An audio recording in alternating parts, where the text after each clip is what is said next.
Bonjour à tous. Alors, aujourd'hui, je vous propose d'ouvrir une nouvelle rubrique. Ce sera une rubrique projet. Alors, dans chaque session, on va réaliser un projet de A à Z. Alors, le premier projet que je vous propose, c'est celui que vous voyez derrière moi. Il s'agit de réaliser un melting pot de photos en utilisant la transparence. Et tout ça avec GIMP. Bon travail à vous!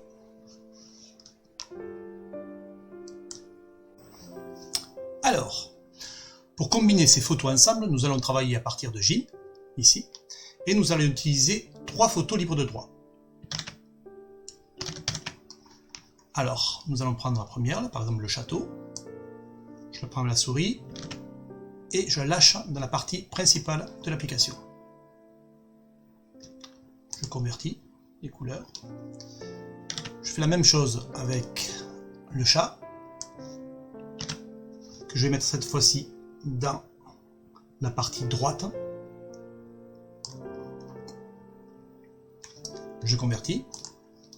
Et enfin, je vais faire la même chose avec le petit bébé, que je mets aussi dans la partie droite et que je convertis. Alors, pour faciliter la démonstration, je vais me placer plutôt de l'autre côté. Ça sera moins gênant. Voilà. Mes 3 images sont donc côté droit, 3 calques, le premier, le second et le troisième. Le premier, je vais le dupliquer. Donc, dupliquer le calque, je le dédouble et je vais le positionner cette fois-ci tout à fait en bas. Prise en sandwich, un en haut, un en bas, et avec mes 2 photos intermédiaires. Pour le moment, je vais fermer l'œil sur la partie haute, hop, ce qui va me permettre de passer à l'image suivante, le chat. Alors ce chat, je vais le réduire, il est un peu trop grand à mon goût, donc je vais appuyer sur l'outil mise à l'échelle et je vais l'appliquer sur le chat. Attention important, sur la mise à l'échelle, en haut, là, à droite, il peut y avoir cette chaîne ouverte. Si c'est le cas, quand vous allez vouloir redimensionner, ça va faire des choses un petit peu bizarres et biscornues. Donc toujours avoir la chaîne fermée pour que les proportions soient conservées. Donc je diminue la taille de mon chat. Et je vais faire pareil, mise à l'échelle. Je vais faire pareil cette fois-ci avec le petit bébé. Donc je sélectionne le calque petit bébé et je fais la même chose. Je diminue la taille du bébé. Mise à l'échelle. Voilà. Alors, pour déplacer le chat, je vais le déplacer. Donc je me place ici. Je vais choisir l'outil de déplacement côté gauche. Je vais pouvoir monter mon chat. Je vais essayer de le placer un petit peu au-dessus du bébé. Alors, on va le réduire encore un petit peu. Je le trouve un peu trop gros. Donc, pareil, je retourne sur mise à l'échelle. Et je diminue encore un petit peu la taille. Voilà, ça me semble pas mal. Mise à l'échelle. Et je vais faire en sorte que le chat regarde à peu près le château. Et qu'il soit positionné un petit peu plus haut. Voilà. J'ai donc maintenant le chat, le bébé et le château. Je vais maintenant utiliser la transparence pour faire disparaître les parties noires autour du chat et les parties marron autour du bébé. Alors pour ça, je vais utiliser la gomme. Alors avant, je vais enregistrer. Enregistrer sous. Voilà, on va appeler ça travail. On va faire régulièrement si vous ne voulez pas tout perdre en cas de problème. Voilà. Et là, je vais prendre donc ma gomme. Et là, je vais utiliser une brosse. Alors la brosse avec un centre noir le plus petit possible, avec donc beaucoup de particules autour, ce qui va permettre d'utiliser la transparence. Je vais utiliser ensuite l'opacité. Donc l'opacité, je vais la diminuer. Donc là, elle est à 100, donc je vais la mettre assez basse, de façon à ce qu'il y ait aussi de la transparence lorsque je vais faire du nettoyage. Et là, je vais pouvoir juger de la taille de ma brosse. Donc ici, là, je vais pouvoir l'augmenter ou la diminuer en fonction de ce que je veux. Donc là, ma brosse me va bien. Et là, je vais me placer à droite sur le calque du chat. Et c'est parti, je vais commencer mon petit nettoyage. Donc on voit que le nettoyage, il est léger puisque la transparence étant présente, je risque pas de faire de bêtises. Hop, je vais pouvoir m'approcher assez près du chat sans pour autant détériorer le contour et ça m'amusait à faire du contour de précision. Mais là je vais pouvoir commencer à faire tout doucement apparaître donc l'image qui est au-dessous du chat. Voilà. Voilà, donc ça, je peux le faire tranquillement. Alors je peux rester appuyé sur la souris ou appuyer plusieurs fois sur le clic de souris en fonction de ce que je veux réaliser et jusqu'à ce que mon nettoyage me plaise. Je peux augmenter l'opacité pour que le nettoyage soit encore plus propre, plus fort. Alors là, il faut faire attention parce que vous voyez, on peut très vite déborder. Alors là, il faut s'approcher un peu moins du sujet principal, mais ça permet de bien nettoyer les contours.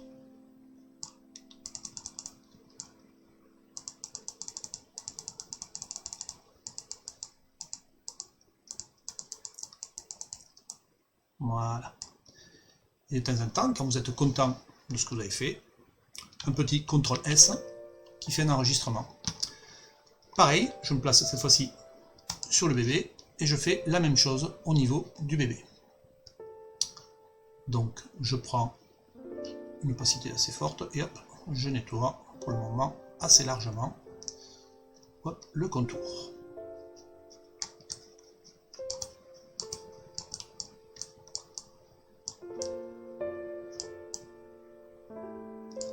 Donc pareil, pour le moment, pas besoin d'avoir peur de faire une bêtise. Hop. On fait assez large. Et on va pouvoir, donc, du coup,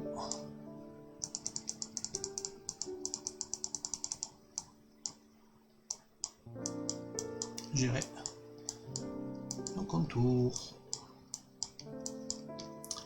Donc là, on voit qu'au niveau du chat, il y a encore des choses qui sont très présentes, donc le contour du cadre. Donc il va falloir les nettoyer un peu mieux. Donc pour ça, on va se placer de nouveau sur la partie chat. Donc là, je mettrai une opacité par contre moindre parce que là, on va vraiment aller dans le détail.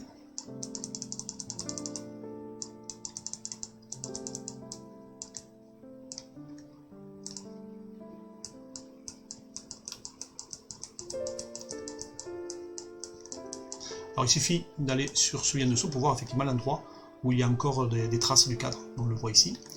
Donc les traces du cadre sont encore présentes ici. Donc là, on va aller beaucoup plus dans cette partie-là.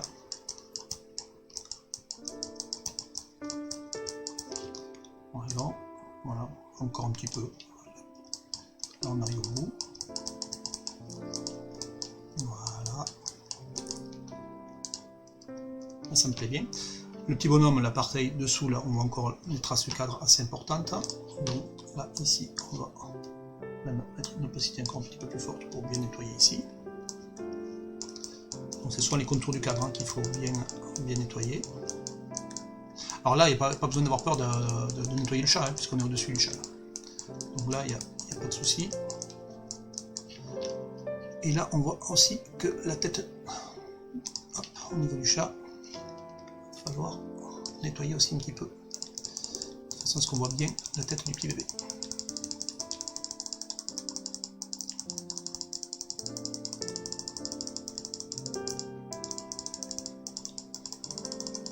Voilà.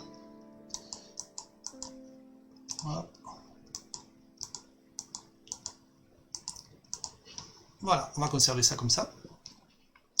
Donc si on veut voir un petit peu ce que ça donne de manière générale, voilà, on a notre chat avec le bébé. Donc là, on a une vision assez forte, donc on peut conserver l'image en l'état. Mais vous allez me dire, mais du coup, pourquoi avoir dupliqué l'image générale donc, du château en arrière-plan? On va voir qu'on peut faire donc effectivement une photo avec des couleurs assez fortes comme c'est ici, mais on peut aussi jouer différemment. C'est-à-dire en fait, si je fais apparaître cette fois-ci le paysage en premier, on va aller dans les outils, dans la partie calque, on va aller dans la transparence et s'assurer qu'il y ait bien un calque alpha, un calque de transparence en arrière-plan, sinon on va faire du rouge derrière.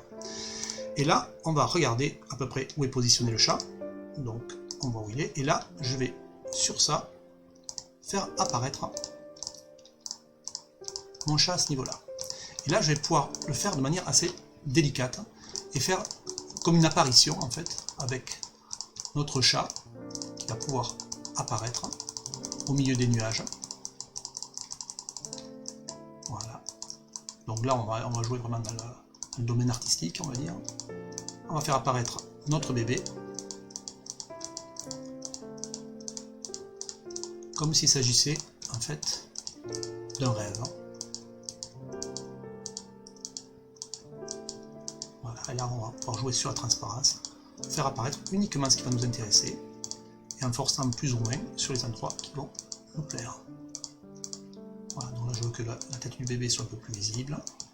Donc, je vais pouvoir appuyer dessus. Hop, le chat, on va faire un petit peu plus sa traîne. Voilà.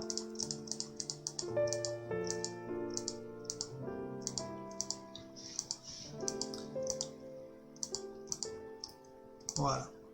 Donc là, on est davantage dans quelque chose qui est dans le flou, dans le domaine du rêve. Voilà. Si ça nous plaît, on peut aussi travailler un contour. Donc, CTRL S de temps en temps pour enregistrer. Là, par exemple, je vais aller dans les filtres et je vais aller dans la partie décoration. Et là, on va faire une bordure inégale. Vous allez voir ce que c'est une bordure inégale. Donc, on va la choisir en blanc, par exemple. Alors, on va faire une taille de bordure de 50, je pense que ça serait pas mal. Et là, je fais valider.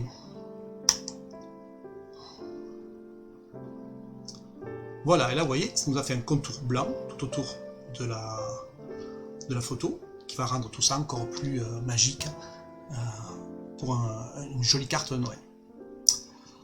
Voilà, à partir de là, ben, vous pouvez enregistrer votre photo, fichier, exporter sous, et là, vous pouvez donner un titre, photo de Noël. Et l'exporter.